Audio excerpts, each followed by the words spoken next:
bonjour à tout le monde. Je tiens à vous remercier toutes et tous. Et je vous rajoute un petit peu à Abdelzak parce que c'est l'architecte de nos rencontres fructueuses. Bon, j'aimerais bien faire une petite remarque avant de commencer. Compte tenu des séances précédentes, notamment celle d'hier, donc il y a un problème le son à Sil Razi, si tu peux te rapprocher un peu. Alors, le son. Alors, je baisse, voilà, c'est bon? Non, C'est bon maintenant?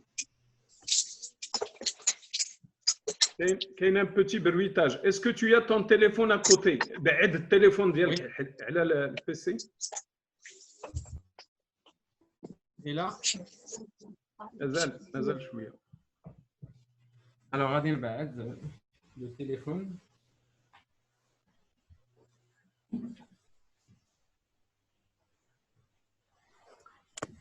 يبغي. C'est bon. Bien. دغي الله يعطيك الصحة. صافي تغودا. أغفلوا لي سردان. Exact. Donc, voilà. Donc, j'ai dit, compte tenu des séances précédentes et notamment celle d'hier, donc j'ai essayé de lancer un pari, de me lancer un pari, donc de gérer un petit peu mon temps d'intervention pour laisser plus de temps au débat. Donc, je vais essayer de faire la présentation dans 20 minutes. Très bien. Et je vais le faire en deux temps. La première moitié, c'est, je vais vous parler un petit peu de mon modeste travail, donc le contenu du roman. Et la deuxième moitié, je vais vous en lire quelques passages. Alors, le livre, il est là, comme il est affiché sur l'affiche. Donc, il est là. C'est la première de couverture. La quatrième, elle est là. Donc, sur la première, vous voyez, donc c'est beaucoup de sable et un peu de ciel. Je vous laisse donc en faire la lecture qui paraît être faisable. Donc, comme son titre l'indique, le roman parle du voyage. Même si s'ils sont désignés par le même nom, vous savez que les voyages ne se ressemblent pas. Parce que parcourir de longues distances pendant plusieurs mois, voire même des années, les poches vides et le ventre creux, s'aventurer désarmé sur des terrains à grand risque, on se pose la question, est-ce qu'il s'agit d'un voyage ou d'une démarche de suicide? Le voyage, comme vous savez, il est généralement désiré, donc choisi. Et qui dit choix, dit préférence. Ce qui signifie en quelque sorte la liberté de celui ou de celle qui souhaite faire le voyage. En revanche, quand le voyage est imposé et par conséquent subi, son entame est impératif. Donc le choix et la liberté du voyageur sont absents. Peut-on continuer en ce moment-là à parler encore du voyage? Alors en tout cas, les jeunes que nous avions l'habitude de croiser matin et soir avant le confinement étaient obligés de quitter leur famille. Je parle des subsahariens que l'on rencontre dans les ronds-points et sur les places publiques. Donc, ils étaient obligés de quitter leur famille et leur pays dans l'espoir de donner à la vie une chance de continuer. Et ils partent de chez eux sans savoir où doivent les mener leurs pas. Et ils vivent des événements variés, très particuliers en cours de route, ce qui les marque de traces indélébiles. Ils apprennent avec l'expérience au fur et à mesure à minimiser le risque et à exploiter surtout la moindre occasion qui se présente à eux. C'est vrai, comme nous le voyons, ils transgressent les règles des pays qu'ils traversent. Ils ne tiennent pas compte non plus des normes parce qu'ils ne sont jamais considérés comme étant eux-mêmes. Ils ont accumulé douleur et souffrance. Ils n'ont jamais le corps et l'âme ensemble. Ils sont des corps sans âme quand ils font la mendicité et demandent l'aumône, et des âmes en dehors des corps quand ils prennent le chemin. Ils arpentent déserts et plaines, forêts et montagnes, dans l'objectif de franchir le seuil de la mer obstacle, en l'occurrence la mer Méditerranée, pour passer, selon eux, de l'esclavage à la liberté. À travers les souffrances de ces indigents, de ces jeunes, le roman essaye de mettre en exergue une contradiction, celle du continent, le nôtre, le continent africain, riche par tout ce que vous voulez, par ses gisements, ses forêts, ses mers, ses hommes et ses femmes, par son histoire, mais qui malheureusement abrite des habitants pauvres. Il lance un cri du cœur, un appel solennel pour le respect de l'homme indépendamment de ses origines et de sa couleur de peau. Donc ça, c'est en quelque sorte le résumé du roman. Alors les personnages sont, comme je viens de le dire, des jeunes subsahariens qui étaient au chômage dans leur pays. Ils sont au nombre de 4. Il y a Manon, une jeune fille enceinte qui va avorter en cours de route à cause de la malnutrition et qui va finir par mourir noyée en Méditerranée. Traoré, lui, n'a pas pu faire le voyage pour des raisons financières. Kama, footballeur, avait déjà visité la Belgique en tant que participant et à une compétition sportive. Il avait essayé de s'évader, mais arrêté et rapatrié.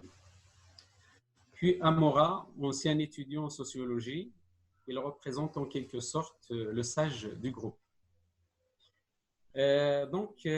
Arrivés sur les terres libyennes, ils ont été arrêtés par des brigands et vendus comme des moutons. Après la mort de Manon en mer Méditerranée, les deux compatriotes se retrouvèrent en Algérie. Ils avaient franchi difficilement la frontière maroco-algérienne, dirigés au nord vers Tanger, mais arrêtés encore par la police, et ils furent refoulés à Meknès. Kama devint islamiste et arrêté. Amora, lui, il se lançait dans le commerce. Il fit la connaissance d'une jeune fille marocaine, mais à cause de sa confession chrétienne, sa future belle famille lui refuse la demande du mariage qu'elle a faite. Voilà, grosso modo, le roman. Je vais vous lire quelques passages. Donc, je vous lis le premier mot. Nous sommes tous à la fois des étrangers et des citoyens du monde. Écoutons-nous les uns les autres et essayons de nous comprendre. Le monde nous appartient tous. Alors, je passe à la page 23. C'est Amora, le sociologue, qui s'interroge. C'est ahurissant. Chaque chose, donc aussi petite soit-elle, a un prix, sauf l'homme de l'Afrique. Le pauvre est partout sous-estimé. Il ne coûte rien, absolument rien, même pas une cacahuète. Franchement, la mémoire est incompréhensible. Son fonctionnement, ou plutôt son jeu, n'est régi par aucune règle, ou du moins cette règle est inconnue. Qu'est-ce qu'on oublie et qu'est-ce qu'on garde en mémoire? Pourquoi oublie-t-on des expériences et gardons d'autres? Ou peut-être que rien n'est perdu, seule la mémoire fait ses choix en montrant ce dont elle a envie de partager et en cachant ce qu'elle souhaite de garder pour elle. Voilà, donc je passe à une autre page. Je passe à la page 51. Donc, quand la dame Manon a avorté, donc abasourdi par le malheur imprévu, ça veut dire Amora. Et elle resta immobile un instant à l'entrée. Quand il bougea, il examina d'abord Manon et s'assura de sa survie. Il passa ensuite au bébé et le trouva inanimé. Le cordon ombilical les reliait toujours et se servit d'un couteau de cuisine pour les dissocier. Il enroula le bébé dans un bout de linge et le mit de côté. Il s'occupa ensuite de la maman. Il la couvrit de vieux habits comme on couvre un mort dans un linceul. Elle resta à ses côtés jusqu'à ce qu'elle puisse se relever. Et en même temps, il pensait à la dépouille du bébé. Comment s'en débarrasser?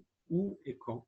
Les naufragés du large, que l'on ramasse 2 à 3 fois par semaine sur la plage, ne sont même pas enterrés. Ils sont chargés dans des camions de la ville et transportés loin des regards, puis brûlés comme du bois sec. Je passe à la page 55.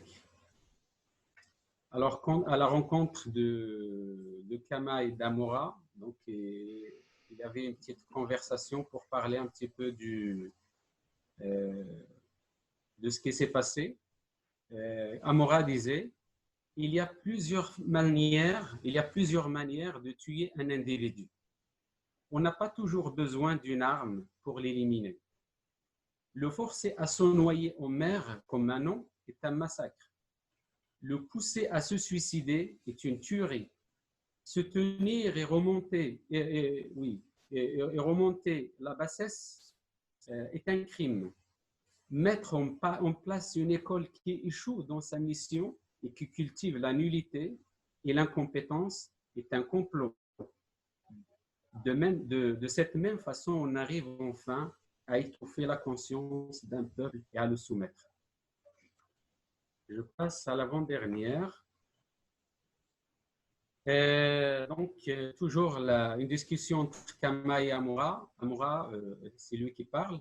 Tu sais pourquoi le destin nous réserve des surprises? Pourquoi ces occasions nous sont lamentables? Tout simplement parce que nous ne les réalisons pas, parce que nous n'agissons pas de manière libre. À aucun moment de notre vie, nous n'avons fait notre choix. Nous réagissons tout le temps à des conditions qui nous sont imposées. Nous nous trouvons dans des situations où nous subissons les décisions et les réflexions des autres. Or, la liberté consiste à être actif dans ses attitudes et dans ses choix. La réaction est par définition passive. Elle est réellement induite de l'extérieur. Ce n'est qu'une action apparente. La personne qui réagit n'est pas bien placée pour penser ce qu'elle fait et ce qu'elle dit. Donc, le dernier passage, c'est quand la belle famille a refusé la demande du mariage. Donc, Amora se demanda, toutes les religions ont pour objectif final de répandre l'amour entre les hommes. Et pourquoi cet obstacle? Nos 2 religions adorent un seul Dieu, le même Dieu. Sa parole devrait normalement être unique. Et pourquoi cet obstacle? Les religions préconisent pourtant la légitimité que nous prenons, ma copine et moi-même. Mais pourquoi cet obstacle? Et merci à vous tous. Merci, c'est الكبير.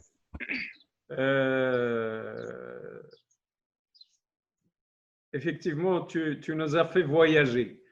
On verra pourquoi il est inachevé par la suite. Vous allez nous l'expliquer. Donc, les amis. Il faut applaudir, c'est le Kibir, il faut l'applaudir. Oui, mais جرات العادة on l'applaudit à la fin parce que Ah, d'accord. نخليو الجهد للآخر. Merci. D'accord, d'accord. Alors, le débat est ouvert. Donc, je prendrai la parole si c'est possible. Vas-y, c'est Rachid. Eh ben, merci, c'est Abdelrazak. Merci, chers collègues. Ben, c'est un plaisir de vous retrouver tous les jours autour de ce café. Café débat, c'est ça, café à distance. Donc, je remercie Cyril Kibel pour ce sujet en fait très très intéressant, qui est un peu retracer en fait la vie d'un migrant depuis le départ des pays africains vers l'Europe et je dirais toutes les circonstances du chemin. Donc, je ne sais pas, bon, est-ce que c'est le Kibir en fait, dans l'étude en fait que vous avez faite, est-ce que vous avez un peu rapproché les migrants qui sont installés au Maroc et comment en fait vous en tant qu'écrivain en fait sur ce voyage inachevé, est-ce que ce voyage peut être achevé même ici, chez nous, en fait, au Maroc? Voilà. Merci. C'est le Razi. Alors, j'ai entendu une phrase que je ne veux pas laisser passer dans ton roman quand tu as parlé des hommes et des femmes, des hommes qui sont pauvres, qui immigrent. Alors, je dirais tout de suite, ces hommes-là ne sont pas pauvres, ils sont appauvris. C'est la même chose quand on parle des régions, quand on parle des pays, quand on parle de la planète Terre. Il n'y a personne qui est né pauvre ou riche, mais il y a des gens qui s'enrichissent et d'autres qui s'appauvrissent ou qui sont appauvris. Ça, c'est un autre débat, mais ça m'a attiré l'attention. En tant que professeur de sociologie, je cherche dans ton roman, dans ce que tu as lu, c'est le Razi el-Kibir, j'essaie de chercher des éléments de sociologie justement de l'immigration. Parce que ça existe, ça a existé à Chicago dès les années 1900, ça a commencé en Europe vers les années 1970-1980 et c'est devenu une mode actuellement même au Maroc. C'est une mode de parler sur la sociologie, sur la géographie, sur les sciences sociales qui s'appliquent à la migration en général. J'ai des doctorants, je les encadre dans ce domaine. Et en sociologie, en termes de sociologie de migration, on essaie de chercher qu'est-ce qui explique, qu'est-ce qui décrit, quelles sont les raisons, les causes du changement de l'espace, quelles sont les représentations sociales qu'ont ces immigrés, pourquoi ils immigrent dans leur pays de départ et leur pays d'accueil. Alors, je cherche tous ces éléments dans ce que tu viens de nous dire et précisément, je cherche deux réponses. La première question, c'est le Razi. Est-ce que tu t'inscris dans une sociologie de l'immigration, c'est-à-dire tu travailles, tu décris, tu essaies de faire le roman sur des gens qui sont venus chez toi, ou bien tu te considères en même temps comme un Africain et tu parles d'Africains qui ont émigré vers d'autres cieux, vers d'autres pays. Et toute la différence est là. Pourquoi? Parce que là, justement, j'insiste sur une deuxième question que je vais poser en termes sociologiques, c'est l'acculturation. Le mutaqafa, ou l'arabia. Et quand on dit en anthropologie ou là en sociologie le terme acculturation, ce n'est pas l'échange culturel. Et parce que justement, c'est là où il y a le problème. Quand on immigre, on se sent dominé, on se sent faible. Alors, l'autre qui est celui qui nous accueille, si jamais d'ailleurs il nous accueille déjà, à bras ouverts ou à bras fermés, ou semi-ouverts, alors il nous domine et nous sommes immigrés, donc nous sommes des migrants. Comme tu l'as dit quelque part dans ton roman, il y a aussi un passage que tu as cité, quelqu'un a dit là, à aucun moment, en parlant à sa copine, je crois, ou à quelqu'un d'autre, à aucun moment de notre vie, on ne fait pas notre choix. Mais justement, qu'est-ce qui pousse quelqu'un à ne pas faire ses choix dans la vie? C'est ça ma grande question. Quand on immigre, on va partout, où tu veux, sur la planète Terre, ou même dans d'autres planètes. Ou même quand on émigre, même à l'intérieur du même pays. Quand je suis venu de Rachidia à Marrakech, pour travailler, alors je suis immigrant, j'ai immigré moi aussi. Sauf que ça, c'est une immigration à l'intérieur du pays. C'est une migration en tout cas, pour utiliser les bons noms, les bons mots. Mais ne pas utiliser un passeport nie aucunement cet aspect de migration, le hijra, c'est-à-dire changer d'espace, changer de ciel, changer d'amis, changer de famille, changer de tout ce que tu veux. On nous inculque ça en nous disant tout au début que c'est pour du travail. Oui, mais ceux qui sont au Canada, aux États-Unis, ils sont là pour du travail. Ils ne sont pas là pour le tourisme pour toute leur vie. C'est du travail aussi. Alors donc, j'aimerais bien écouter Selrazi nous expliquer profondément ce phénomène d'acculturation, c'est-à-dire الهيمنة الثقافية اللي كاينه عند الناس اللي كيهاجروا. علاش هذوك اللي خدمتي عليهم واللي c'est-à-dire les personnages de ton roman, comment est-ce que tu les perçois? Est-ce qu'ils sont vraiment dominés? Est-ce qu'ils vivent dans un paradigme, un autre qui les laisse, comme on le voit, comme vous l'avez encore avancé dans les ronds-points et dans les places publiques, justement être des immigrés, mais qui sont forts, qui s'imposent, qui parlent leur langue, leur dialecte, leur manière d'exister. Ils sont là, justement, en plein confinement, les immigrés noirs, les Africains qui sont à Marrakech, ils nous posent un grand problème dans la ville.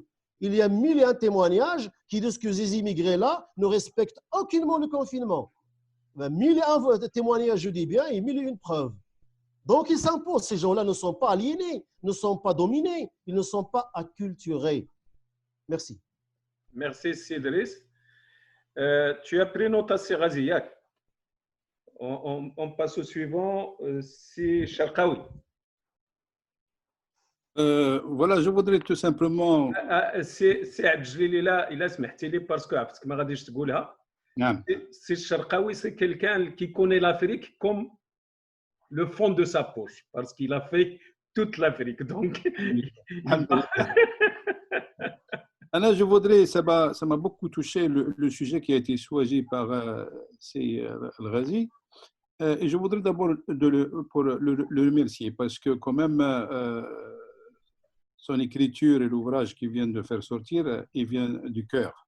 C'est quelqu'un qui, c'est pas la plume, c'est le cœur qui l'a fait parler pour parler un peu de ce phénomène de nos concitoyens africains qui se trouvent chez nous en tant qu'immigrés. Je voudrais tout simplement souligner une chose, qu'il s'agit réellement d'un sujet qui est très complexe. On n'arrive pas à le cerner aujourd'hui. Et beaucoup d'organisations avec lesquelles j'ai travaillé, j'ai essayé de comprendre un petit peu la raison et puis qui sont les causes qui ont présidé justement à ce déplacement. Effectivement, il y a une galère, c'est un véritable voyage. Mais ce que je salue, ces gens-là, c'est le courage. C'est le courage parce que des gens, ils voyagent avec des enfants, ils voyagent dans des situations très difficiles, ils font vraiment le désert parfois pendant des jours et des jours. Ils galèrent et ils arrivent. Mais quand ils arrivent, ils ne sont pas fatigués. C'est des gens qui ils rechargent les batteries rapidement. Ils ont une batterie qui se recharge rapidement. Est-ce que c'est les conditions physiques? Est-ce que c'est la culture?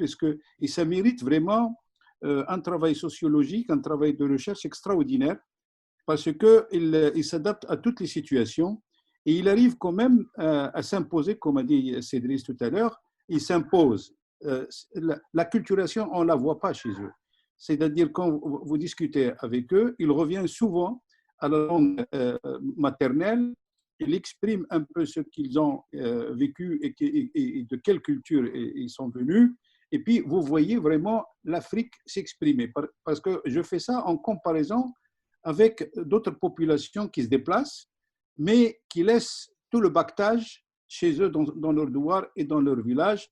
Et ils n'arrivent pas à le reproduire au niveau de l'insertion. Moi, j'ai vu ça dans beaucoup de situations en Europe. C'est pas la même chose. C'est pour cela, moi, je dis qu'un travail intéressant comme celui-là doit être soutenu et complété par les remarques qui vont venir au niveau de cette conférence d'aujourd'hui pour essayer vraiment d'en faire vraiment un chantier où il y a l'université, où il y a la société civile, où il y a les facteurs qui peuvent amener au changement et aider justement cette population à s'insérer.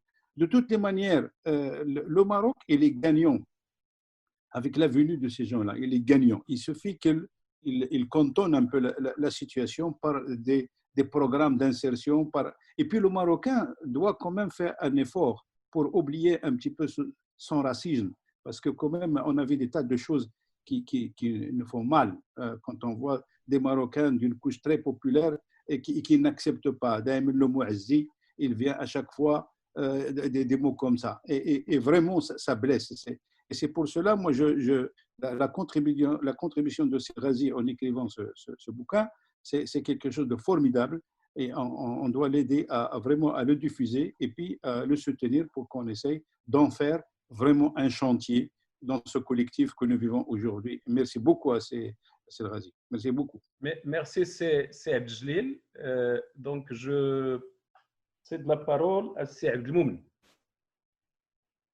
C'est Salah. Salam alaikum. Effectivement, c'est un sujet qui est très vaste. Je remercie d'abord Saïd Kim pour ce livre. Bien sûr, c'est un livre qui est ouvert, où il y a encore beaucoup de choses on peut dire beaucoup de choses de ce livre, effectivement.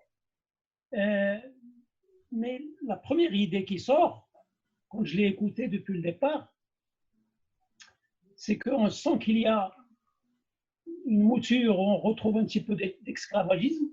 On parle encore de ce cas d'esclavagisme, la personne qui vient de l'Afrique du Nord et elle veut passer en Europe, elle a beaucoup d'obstacles. Et puis, par priorité, il va jusqu'à la mer, elle n'arrive pas à passer, à accéder, il revient, il se suffit finalement du Maroc, il veut s'installer au Maroc, et même ce cas de figure, il n'arrive pas à l'avoir, il n'arrive pas à avoir une femme, il n'arrive pas à se marier, à s'installer. Donc, du coup, effectivement, c'est une galère, comme j'ai déjà entendu seulement à plusieurs reprises, parce qu'il reflète vraiment la situation. Les raisons pour lesquelles toutes ces personnes voyagent tous ces kilomètres, eh bien, il y en a beaucoup de raisons qui poussent la personne justement à quitter son nid pour aller soit chercher, elle n'est pas heureuse, elle veut aller chercher sa vie ailleurs, se faire sa vie, découvrir le monde, vivre un peu mieux, aider ses parents qui restent au bled, etc. Donc c'est un petit peu ce que dit Sylvie tout à l'heure, même pour quelqu'un qui est au sein du Maroc qui migre. Ouais, ça m'a rappelé les années 70, je suis monté à Rabat. C'était le même problème. Je galérais à Rabat rien que pour faire de la fac jusqu'à la maison, 8 km. Et il faut le faire. J'ai acheté un vélo avec ma petite bourse pour essayer de faire ce train. Donc c'est une galère pour moi à ce moment-là. Mais c'est la même chose pour tout le monde. Finalement, même au sein du pays, on a ce problème-là.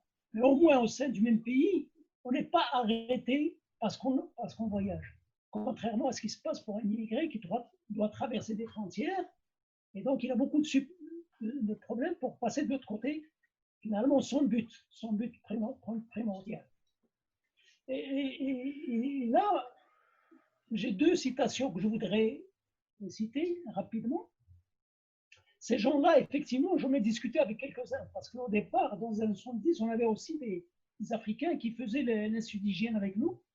Il y avait même un parmi eux qui m'a frappé un petit peu. Il a été avec nous la première année, et puis la deuxième année, il n'est pas revenu, il est parti. On a demandé d'après lui, on a découvert que la première année, il a fui son pays, et c'était le ministre de la Défense qui est venu faire un cours pour rester au Maroc. Okay. Et la deuxième année, son gouvernement a été repris, et donc on l'a rappelé pour reprendre son poste là où il était. Donc finalement, quand on cherche les raisons de départ de ces gens-là, on s'étonne des fois à découvrir pas uniquement le besoin, mais même le besoin de protection, la fuite, je ne sais pas, les raisons politiques qui les ramènent pour s'installer au Maroc ou ailleurs. Alors la phrase, elle est même d'un livre, dont le titre, je l'ai encore en tête, c'est Le jour noir et nuit blanche, dans lequel il y a une phrase qui m'a frappé, je l'ai retenue, je l'ai dans la tête depuis des années. Et justement, il parle un petit peu de cet Africain qui est noir. Il dit, j'ai essayé de travailler, mais les Noirs n'ont ni les moyens, ni les Blancs, ni les moyens d'utiliser les blancs. Quant aux blancs, ils n'utilisent que le noir, ça coûte moins cher et ça permet de retrouver un peu le bon temps de l'esclavage. Ensuite, dans le livre, il s'adresse à Dieu, lui dit, bon Dieu, permets-moi de vous dire que vous avez fait une bonne connerie lorsque vous avez fabriqué des hommes de différentes couleurs. Vous auriez mieux fait de fabriquer des cactus et des tortues. Et encore, les cactus et les tortues finissent par crever. Vous auriez mieux fait de fabriquer un disque Microsion 45 tours. Voilà, point final. Il y a un autre point important aussi, rapidement, le dernier, c'est qu'il a passé d'une personne qui est allée en Belgique pour jouer au foot, et puis ensuite il est retourné parce qu'on l'a fait rapatrier, et il essaie encore une deuxième fois pour repartir en Belgique, pour quitter encore une fois. D'abord parce que au sein du football, on apprend des choses, c'est un petit peu social. Quand on est footballeur, à l'intérieur d'un match, on apprend beaucoup de choses. Et comme a dit Voltaire, non pas Voltaire, c'est Albert Camus. Pardon. Ce que je sais de plus sûr sur la morale et les obligations des hommes, c'est au football que je dois. Merci. Merci, c'est Salah. Alors, la parole, c'est l'Amri, c'est Hassan. Oui, merci, jeune homme. Effectivement, je remercie, je félicite Chab. فكرني في النوم ديال صاحبنا سي الغازي Arvalus Sardane. C'est le Ghazi pour son livre. C'est un sujet très, très intéressant et d'actualité. Et effectivement, le long de toute l'histoire, il y a eu des déplacements des masses, la fuite des masses. Les gens partent pour fuir quelque chose, pour fuir la famine, pour fuir la guerre, pour fuir... et c'est le cas actuellement. Les gens partent du sud vers le nord. Et voyage inachevé, je ne sais pas pourquoi est-ce qu'il n'est pas achevé. Moi, je suppose qu'il est achevé s'ils sont arrivés déjà au Maroc. Parce que il faut demander à ces Charqaouis. Moi aussi, j'ai visité quelques pays africains, il faut les voir là-bas. Il faut voir la misère d'où ils viennent. Alors, arriver au Maroc, c'est déjà une bonne étape. Nous vivons actuellement ce que vivaient nos cousins qui sont allés dans les années 70 en France, là parce que la France et l'Italie et l'Allemagne avaient besoin de la main-d'œuvre. Mais ici, mais en fait, ils partaient pour les mêmes raisons. Les Marocains aussi, il y en a plein en Espagne. Et c'est toujours du départ du voyage, comment on dit, irrégulier, sans passeport, comme on dit. Et donc, toujours, les gens fuient là où il y a des problèmes. Et ces derniers temps, vous avez vu aussi des masses qui fuient l'Espagne vers le Maroc par terre.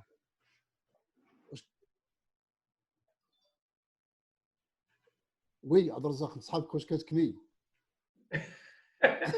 وتقطعت لك الهضره لا هذا كريون هذا. Alors donc c'est un sujet très intéressant et l'idée de l'akh ديالنا عبد الجليل الشرقاوي de soutenir le travail de Ghazi et d'en faire un petit noyau de début d'un travail. Allez voir dans les ronds-points, ici à Casablanca, partout, où ils demandent sadaqa. J'en ai trouvé aussi d'autres à Casa qui travaillent. Ils travaillent chez les boulangers, ils travaillent chez les laveurs de voitures. Et quand même, ils ont commencé à s'intégrer. Et je connais une expérience dans la région de Woulmen, une association qui a pris en charge de les reformer et de faire d'eux de bons agriculteurs. La moisson, ils leur apprennent à devenir des agriculteurs. C'est une association avec le Solotat Diel Woulmen qui sont en train de faire ce genre de choses. Et c'est pour que leur départ de chez eux soit positif pour nous et pour eux. Donc, c'est tout ce que j'ai à dire. Je ne suis pas un sociologue, j'ai déjà entendu ce qu'ont dit les spécialistes. Je trouve que c'est très intéressant et j'apprends avec vous des choses. Merci, Abdelrazak. Merci, c'est Hassan. Alors, la parole, c'est Chaoui. Ustad Chaoui. Micro. Blati, j'active votre micro. Allez. Voilà. كتسمعوا دابا دابا سي بون سي بون. السلام عليكم اولا السلام عليكم. ونعاودوا رمضان كريم. شكرا. Alors, moi, j'étais très intéressé par le livre. Je ne l'ai pas encore lu, j'avoue. Et donc, je vais parler un petit peu en tant que littéraire pour un petit peu diversifier les choses. Alors, j'ai trois choses à dire, en fait. Première chose, c'est bravo à M. le Razi, parce que moi, personnellement, j'ai beaucoup de respect pour les gens qui écrivent. Hein, parce qu'il n'y a que les personnes qui écrivent qui savent à quel point l'écriture est difficile. Donc, de ce point de vue, c'est bravo, c'est félicitations et c'est très important. Deuxième chose, c'est au niveau du sujet. Donc, le sujet traite, si j'ai bien compris, la problématique de l'immigration, le problème du voyage. Et dans la littérature mondiale, le voyage, bien entendu, est quelque chose de très important. Quand vous lisez Ulysse, c'est du voyage. Quand vous lisez Jacques le Fataliste, c'est du voyage. Quand vous lisez Voyage au bout de la nuit, c'est du voyage. Alors, vous prenez n'importe quelle littérature mondiale, vous allez trouver que le voyage est intrinsèquement lié à la littérature. Et de ce point de vue, bien entendu, je trouve que la thématique du voyage, il n'est jamais épuisé, en fait. Il est toujours renouvelé, il est toujours fait. Ce qui change, en fait, c'est le contexte. Et si j'ai bien compris, comme tout le monde dans ce roman, il s'agit tout simplement de l'immigration de l'Afrique noire ou des Africains subsahariens. Alors, moi, je vais poser la question que je pourrais éventuellement poser, c'est quel est le but de M. le Razi dans ce livre, en fait? Est-ce qu'il voulait faire ce qu'on appelle un récit, je dirais, plus ou moins académique, dans lequel il va mêler un petit peu la sociologie à la littérature, ou bien il veut tout simplement faire un objet à 100% littéraire.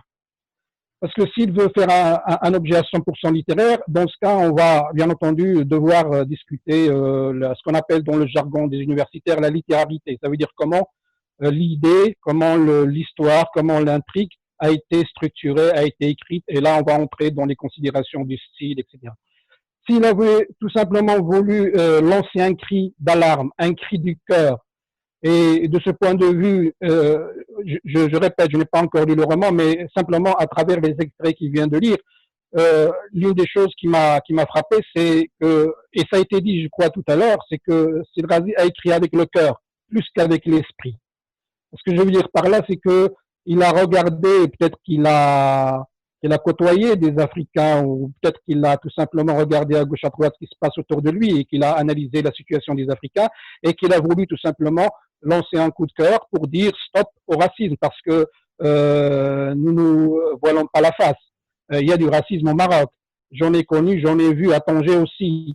À Tanger, je vois par exemple quand je vais au souk, je vois parfois certains comportements de certains Marocains vis-à-vis des Africains. On a vraiment du mal à accepter cela. Donc, le problème du racisme existe partout. On est tous racistes, à des degrés différents, mais on est tous racistes.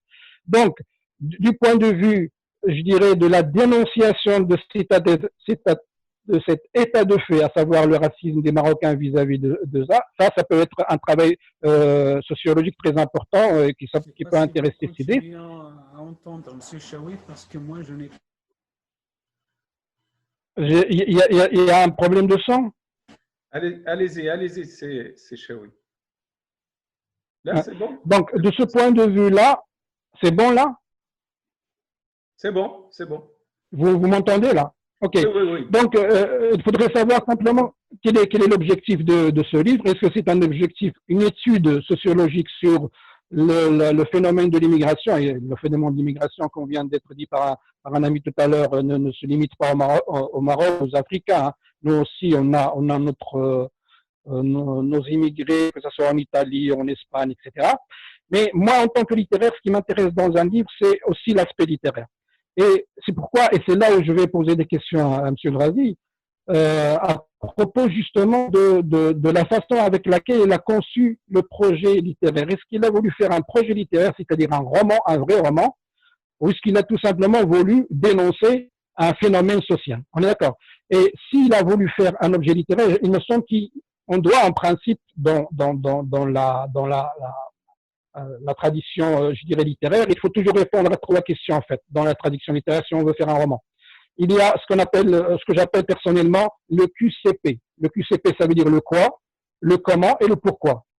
C'est quoi le quoi? Le quoi, c'est le sujet. Et le sujet, on le sait, ça traite de l'immigration. Le comment, c'est-à-dire comment il a traité ce sujet. Est-ce qu'il a traité d'un point de vue de romancier, ou d'un point de vue de professeur, ou d'un point de vue de simple citoyen, ou d'un point de vue de sociologue? Et ça, c'est très important, parce que s'il le traite d'un point de vue de romancier, là, on serait obligé d'aller chercher ce que j'ai dit tout à l'heure dans la littéralité. Ça veut dire comment la narration a été faite, comment la structure du texte a été faite, comment le style a été fait, etc. Et la troisième chose qui me semble très importante, c'est le P, ça veut dire le pourquoi, ou ce qu'on appelle tout simplement l'objectif. Pourquoi il a décidé d'écrire ce livre? C'est-à-dire, quel est son objectif? Est-ce que, je viens de le dire, est-ce que c'est pour faire un roman littéraire, ou est-ce que c'est pour faire une dénonciation d'un phénomène social? Et c'est très important. Pourquoi? Parce que répondre à ces trois questions nous permet de classer, bien entendu, le livre dans sa catégorie, et on ne peut juger un livre qu'en le plaçant dans sa catégorie. Je répète, je termine là-dessus. Si c'est un livre littéraire, on pourrait éventuellement le juger en fonction des critères littéraires. Si c'est un récit sociologique, là, bien entendu, on va le juger en fonction de critères sociologiques. Mais, grosso modo, je le dis, j'ai commencé par ça et je terminerai par ceci aussi, c'est que, d'abord, bravo et félicitations, et j'espère que tous ceux qui ont quelque chose à dire se mettent à écrire. Parce que vous savez très bien, nous sommes une société qui écrit peu et qui lit encore moins. Alors, toute œuvre, tout écrit, tout objet, qu'il soit littéraire, sociologique, académique, quelque chose, est le bienvenu. Et encore une fois, bravo, Sid Razi. Voilà, merci à vous tous. Shukran, Shawi, merci beaucoup.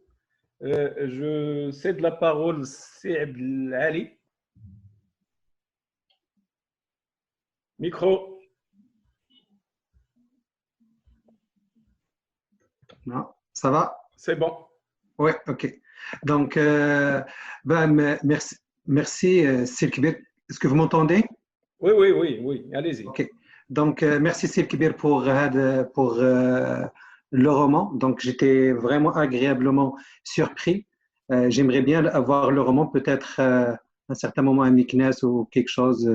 Si je peux acheter le roman ou quelque chose, c'est très, très, très intéressant. Le thème, bien sûr, c'est un thème qui vient me chercher. Donc, je suis un immigrant ici, donc j'étais immigrant au Maroc. C'est Salah a bien décrit la situation. Moi aussi, j'ai vécu des choses comme ça quand je suis parti donc, à Rabat et tout ça. Je crois que pour moi, le roman, j'ai bien aimé l'intervention de C. Charqaoui puis de C. Mokhtar Chaoui. C'est que qu'est-ce qu'on cherche à travers ce roman? Je crois que c'est un cri qui vient du cœur. C'est une voix, donc Sil Kibir vous donner une voix à des gens comme ces immigrants subsahariens. Vous leur donnez une voix dans un pays où il est difficile d'avoir une voix, surtout pour des immigrants comme ça. Donc, ça dépend qu'est-ce que vous cherchez par ce roman. Moi, je crois que ce roman, il peut avoir un impact comme d'autres romanciers comme Choukri ou d'autres écrivains au Maroc, sans pour autant aller à l'université. Donc, si c'est l'impact que vous cherchez, c'est d'initier un débat de société pour dénoncer, par exemple, le racisme que vivent ces gens-là, et aussi pour dire aux Marocains que nous avons tous été des immigrants, que ces gens-là, ils peuvent avoir une valeur ajoutée. Il y avait, je crois, c'est Aziz Rahmouni, je crois, l'Amri, c'est l'Amri. Donc, il y avait, par exemple, parlé de la région de Boulmen, où ces gens, où il y a une association qui permet de former ces gens-là pour l'agriculture, et ces gens donc apportent une valeur ajoutée là-bas. Moi aussi, j'étais à Dakhla, puis j'avais pris des cours de surf, disons, c'était mon fils, et moi aussi. Donc, c'était un Sénégalais qui nous a donné des cours. Donc, puis il était très gentil, très sympathique. C'est quelqu'un qui apporte quelque chose au tourisme là-bas.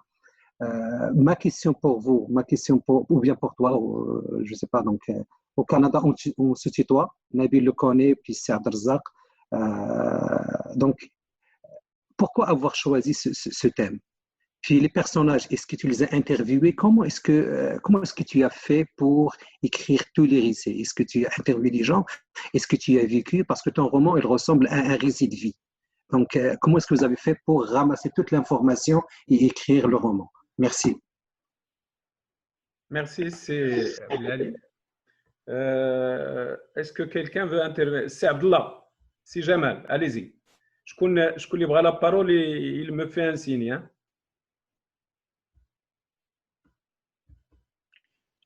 Stade Abdallah. C'est Aziz après.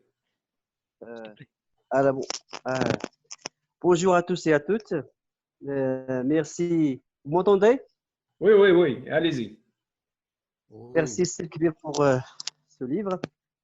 Bon, je vais dire que l'immigration, c'est un phénomène naturel. C'est comme en physique ou bien en biologie. Quand on met deux milieux en contact, l'eau passe du milieu moins concentré vers le plus concentré. Et on ne peut pas expliquer ce phénomène seulement par la pauvreté, parce que toujours que si on prend le pyramide de Maslow, c'est quand on est dans un niveau qui est inférieur, on a envie de passer à un autre niveau pour subvenir à nos besoins. Jusqu'à arriver au sommet du pyramide, c'est l'estime de soi. Je peux aussi dire que les médias propulsent ce désir migrer. Ce n'est pas seulement la pauvreté et autres, ou bien le fuir la guerre. Les médias aussi propulsent ce désir. Puis aussi, j'ai une question, puisque M. Razi a évoqué la question de la religion. Est-ce qu'on peut dire que la religion est un obstacle pour ces immigrants pour s'intégrer au sein de notre société, surtout qu'on est dans la plupart intolérable vis-à-vis de l'autre religion, à part l'islam? Et merci. Merci, c'est Jamal. Est-ce qu'il y a quelqu'un qui veut prendre la parole avant de la passer? C'est le Razi, pour qu'il puisse répondre. C'est bon? Donc, on fait un premier passage à Sil Razi. J'active le micro. Allez-y. Merci beaucoup. Hein. C'est riche ce que vous avez dit et je vous en remercie infiniment. Donc, je commence par le commencement. Est-ce que le voyage peut être achevé au Maroc? En fait, ça dépend de quel voyage on parle. Est-ce qu'on parle du voyage des individus ou bien du voyage en lui-même? Parce que le voyage, il est inachevé. Et voilà, donc pour les individus, ben, selon les conditions et selon l'objectif, par exemple, comme la jeune fille qui est noyée, ben, son voyage, il est inachevé. Il passe de la vie à la vie de l'au-delà, on peut le penser comme ça. Donc, elle voyage toujours, son âme voyage toujours. Celui de Kamal, le sportif qui devient terroriste, islamiste, il est rapatrié encore une fois. Il est mis en prison, puis rapatrié encore pour la deuxième fois. Celui qui est tombé amoureux, qui tombe amoureux d'une jeune fille, il a en fait il a préféré en fait d'arrêter son voyage au Maroc et de renoncer d'aller en France pour des raisons, parce qu'en fait, d'après mon jugement personnel, l'amour il est plus fort qu'autre chose. Donc, il a décidé de renoncer à son voyage. Alors, donc ça, c'est pour le voyage. La deuxième, celle de la question de M. Driss, l'acculturation. En fait, dans le roman, à un certain moment, quand les Marocains les interpellaient par Africains, il y a quelqu'un qui se posait la question, mais est-ce que les Marocains ont une crise d'identité parce que ce sont des Africains et pourquoi ils nous nomment des Africains?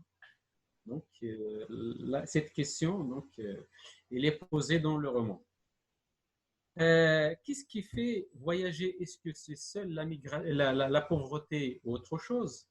Il n'y a pas que la pauvreté qui fait migrer. Les Marocains le savent. Il y a les riches Marocains qui ont migré, qui ont voyagé ailleurs. Et donc, ce n'est pas que seulement, comme j'ai dit dans l'introduction, il y a voyage et voyage. On nomme par le mot voyage plusieurs déplacements. Ça dépend de quel voyage on parle. Pour les subsahariens, c'est surtout des idées reçues. En Afrique, c'est aller en Europe, c'est passer de, comme je l'ai dit dans l'introduction, c'est de passer de l'esclavage à la liberté. Et donc, le fait qu'ils sont persuadés qu'en Europe, c'est l'Eldorado, et tout le monde y aspire. Alors, l'acculturation. L'acculturation, c'est en fait, même pour ceux qui vivent maintenant à l'étranger, la première remarque qu'on fait des Africains, c'est qu'ils ont gardé leur culture. Ils vivent toujours ensemble, ils font toujours la fête, ils se comportent comme s'ils sont encore en Afrique. Et ça, c'est la force de la culture. C'est en fait un rattachement culturel qui fait que on est difficilement acculturé. En fait. On garde la culture pour des raisons sociologiques que les sociologues sont capables de décortiquer mieux que moi. Voilà. Et je tiens à remercier infiniment Saad Jdlil par son soutien. Merci beaucoup. Les mots me manquent pour vous remercier davantage. C'est très gentil de votre part. Alors, la question de M. Hassan, pourquoi le voyage est-il inachevé? Donc, j'ai déjà répondu à ça. Alors, pour la lecture, le roman, il vient de sortir en février, donc juste avant le confinement. Il n'est pas encore disponible sur les librairies. Et concernant le voyage, donc en fait, le voyage, il est toujours là. Et il peut être dans le temps, dans l'espace, ou dans le temps et dans l'espace. Donc on peut toujours voyager, comme on vient de faire là. Nous sommes en cours de route. Et pour M. Chaoui, c'est quelle étude? Donc est-ce que c'est une étude sociologique ou bien une étude littéraire? Donc, je vous laisse le soin. Personnellement, je ne peux pas répondre à cette question. C'est le lecteur qui va dire de quelle approche il s'agit. Donc, quand vous le lirez, vous me dites, est-ce qu'il s'agit d'une étude sociologique ou bien c'est une étude littéraire ou bien c'est un mélange entre les deux. Pour Saad Sadr, pourquoi ce choix? Alors, en fait, est-ce que c'est un choix ou bien c'est quelque chose qui est venu me chercher? Parce que j'habite juste à côté de l'université et donc, en tant qu'Africain d'abord, donc je remarque et j'observe avec attention le comportement des nôtres, des Marocains, envers ses cousins, ses frères africains. Et donc, j'étais un peu touché par ce comportement qui devrait normalement être autrement. Et voilà, donc c'est la raison pour laquelle j'ai écrit ce... Alors, comment j'ai récolté les informations? Donc, certaines sont imaginaires, c'est pour enrichir un petit peu le récit. D'autres, j'ai rencontré des subsahariens, j'ai discuté longuement avec eux Et donc, j'en ai tiré des idées que j'ai mis dans un cadre littéraire narratif. Pour Abdallah de Merirt, la religion est-elle un obstacle? En fait, la religion n'est jamais un obstacle. Ce sont les religieux qui peuvent dresser les obstacles. C'est la compréhension ou bien l'interprétation de la religion qui pourrait être obstacle. Parce que le Maroc que nous connaissons tous, à une certaine époque, par exemple, si on parle de Midelt, à Midelt, il y avait pratiquement toutes les religions. Et pourtant, les gens se côtoyaient, discutaient sans aucun problème. Et donc, pourquoi? Parce que chacun respecte l'autre. Et il le respecte en tant qu'homme, d'abord, avant d'être juif, ou bien chrétien, ou bien musulman. Et donc, pour moi, la religion n'est pas un obstacle, mais ce qu'on fait de la religion, c'est ce qui peut poser problème.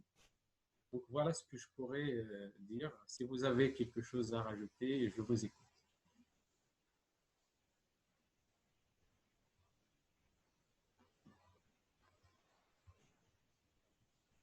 Merci, c'est Razi. Anna, j'ai une petite remarque. Je ne suis pas expert en matière d'écriture de romans, mais je pars du principe qu'un roman fait un peu de réalité, beaucoup de fiction. Donc, en matière de, ça veut dire, là où vous avez été chercher l'information, c'est beaucoup plus à travers ce qu'on dit autour de nous, relativement aux immigrés qui prennent le Maroc comme passage, et bien sûr ce qu'on observe, flairant point, etc. Et on ajoute un peu mais ce qui m'a frappé, c'est que même les choses que vous avez imaginées, ils vont avec la réalité de ce qu'on trouve ce qu'on trouve quotidiennement.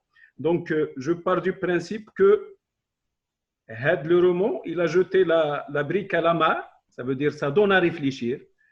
Et peut-être, pourquoi pas penser, c'est Djelil, on sait des choses, parce qu'on a réfléchi à un certain moment de faire émigrer dans le cadre d'un projet, de faire émigrer volontairement des Marocains vers l'Afrique. Très, très bien. Et ça Djelil peut en témoigner, parce qu'on était avec une organisation publique en train de travailler sur des projets pour jeunes promoteurs. Il s'avère qu'il y a beaucoup d'opportunités de petites entreprises en Afrique. Il suffit, au niveau du Maroc, il suffit de leur donner, de leur acheter un billet, aller-retour bien sûr, et de lui monter un petit projet relativement à un déficit quelque part dans l'un des pays. Et j'appelle Saïd Djelil de continuer l'idée parce que c'est un truc sur lequel on a travaillé et on a proposé à des instances publiques dans ce sens. Donc, il y a de l'immigration qui est faite à la recherche, qui m'a dit Hassan, soit il fuit la guerre, soit il fuit les problèmes familiaux, soit il fuit la pauvreté, soit il est curieux d'aller chercher ailleurs. Parce qu'il y a des fois où les médias, quand ils vendent l'Europe, ils la vendent quand on va à l'Europe, c'est l'Eldorado. Alors qu'aujourd'hui, j'ai eu l'occasion de prendre l'avion vers Libreville. Il y avait 2 ou 3 Noirs et tout le reste, c'est des gens qui viennent. Il y avait beaucoup de Suédois, il y avait beaucoup de Libanais, il y avait beaucoup de Français. Ça veut dire que l'Eldorado aujourd'hui, ce n'est pas l'Europe. L'Eldorado, c'est Hadouk les Jayin leur pays, il suffit de les encadrer éventuellement et de leur ouvrir un certain nombre d'opportunités pour qu'on puisse les fixer chez eux. Et j'interpelle Sir Charqaoui de terminer avec l'idée sur laquelle on a travaillé, les Marocains, les encourager à aller investir dans des petits projets en Afrique. Je pense que vous avez eu la grande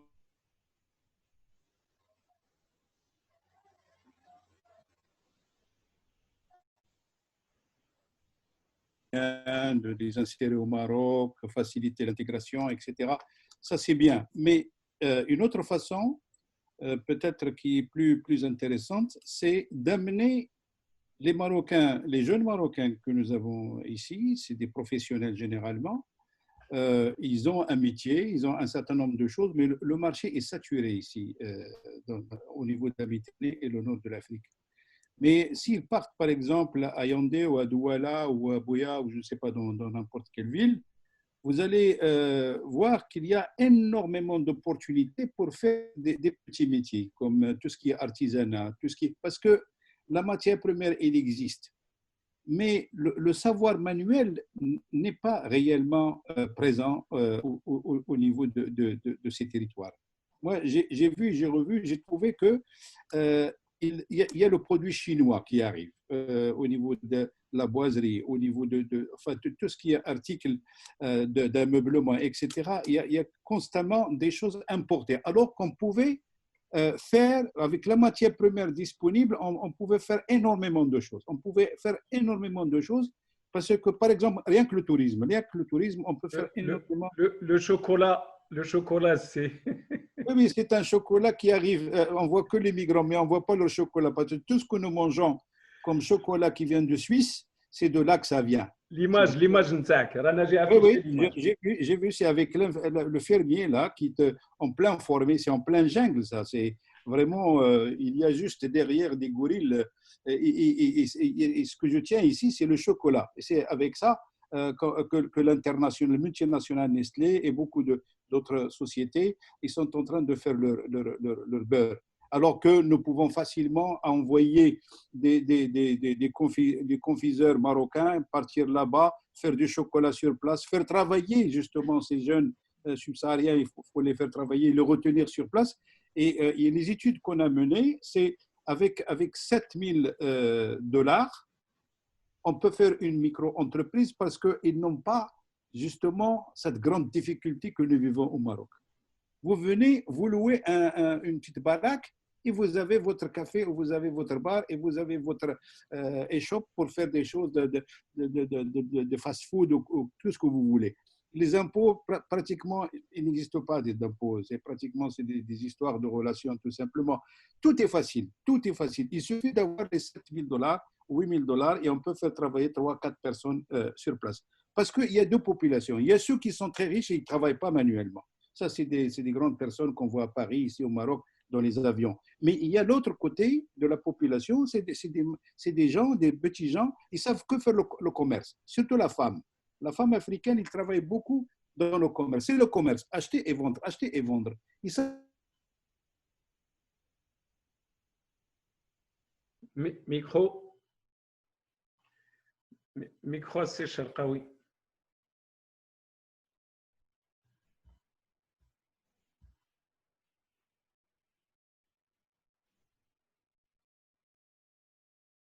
Allô?